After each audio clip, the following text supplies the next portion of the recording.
Your hiccups sound like meows. See, I hiccuped. Okay. Apparently, Ted Greenberg said that the best way to get rid of your hiccups is to put a spoon in your mouth and then drink some water. So that's what I'm gonna do.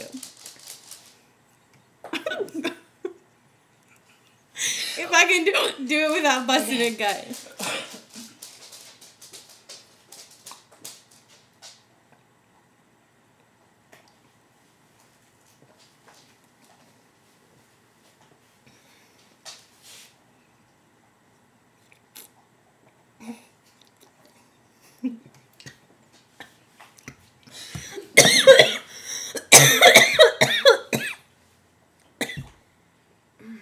Are you hiccuping?